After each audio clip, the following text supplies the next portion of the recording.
Can you believe someone can foresee the future while meditating? Could destiny be altered by one small act deep in the forest? And if you knew a loved one was about to die, what would you do? Once upon a time, nestled deep within a dense mountain forest, there lived an old monk and his young disciple. The monk was a master of deep meditation. He would often spend half a day or even a whole day in complete silence and stillness. In his deepest states, he claimed to see glimpses of the future, like faint reflections on the surface of a still pond. One day, as he sat meditating beneath an ancient tree, a vision came to him, a tragic one. He saw that his young disciple would die in just 8 days. A deep sorrow filled his heart.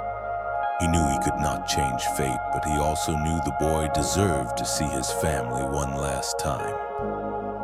Calling the disciple to his side, the old monk looked at him with heavy eyes and said, "My dear child, I'm giving you 8 days off. Go home and be with your family." "Really? Thank you, Master," the boy replied, his eyes lighting up. "I've actually been feeling a bit homesick lately."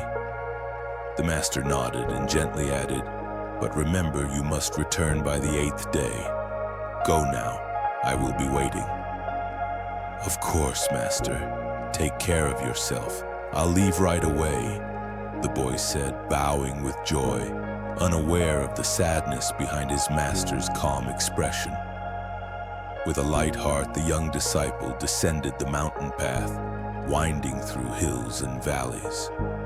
After walking for hours, he came upon a clear mountain stream.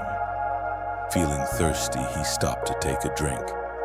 As he leaned down, he noticed an ant colony right by the riverbank. Swarms of ants busily moving in and out of their tiny home. He was just about to leave when something caught his attention. The water was rising. "Oh no," he thought. "If this continues, the ants will drown." Heavy rains had soaked the mountains for days, and now the runoff was swelling the stream. Without wasting a moment, the boy sprang into action.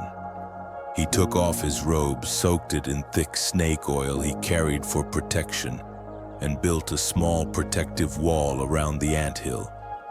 Then, using his hands, he dug a trench to divert the water to a safer path. Through his quick thinking and compassion, he successfully protected the ants from the rising flood. Only when he was certain the colony was safe did he resume his journey home. The days passed joyfully with his family. But as the 8th day arrived, the disciple remembered his promise.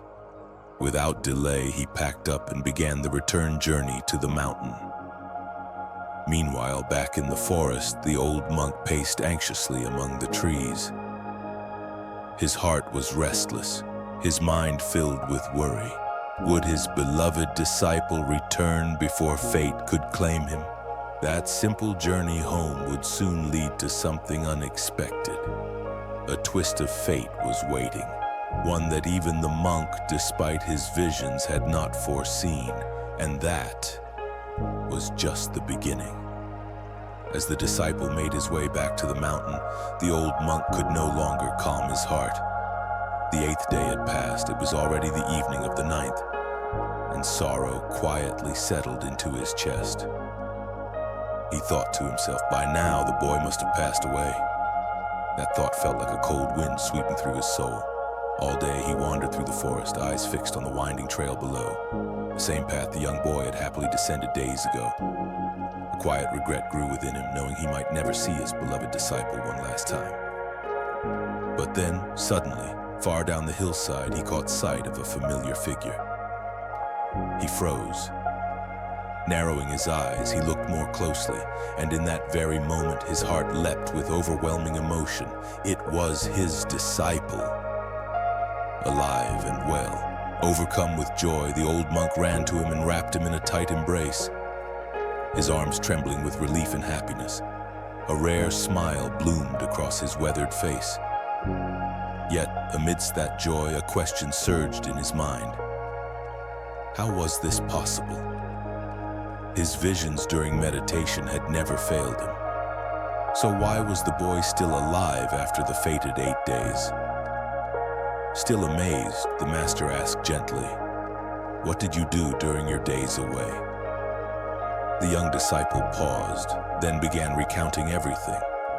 How he had stopped by the river, discovered the ant colony, and taken off his robe to build a wall soaked in protective oil. How he had dug a trench to divert the rising floodwaters and save the ants from being swept away. The monk listened in silence.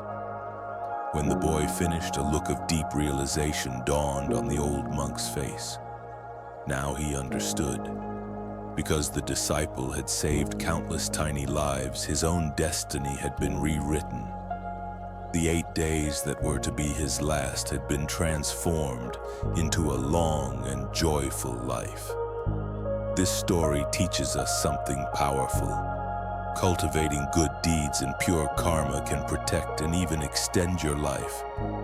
Though a good action might not always increase your days, it surely multiplies peace, joy, and blessings. A small act of kindness, like saving a colony of ants, might seem insignificant, but it can shift the direction of your fate. It's not the size of the help that matters most, but the purity of heart behind it. When we help others selflessly, even the smallest beings, we send out ripples of goodness. And these ripples return to us in ways we could never predict. Good deeds are more than just blessings. They're silent shields that guard us from misfortunes, soften our pain, and gently open the doors to joy. Karma may not speak, but it watches. It sees every action, every intention, every tear we help wipe away. And in this world where everyone carries hidden pain, lighting the path for others only makes your own journey shine brighter. A heart full of compassion never walks alone. It walks side by side with grace, blessings, and eternal peace. So remember, even the smallest act of kindness done from a place of sincerity can echo through the threads of fate. What will you choose to do today? Perhaps that one small good deed could be the beginning of a truly miraculous life waiting just ahead.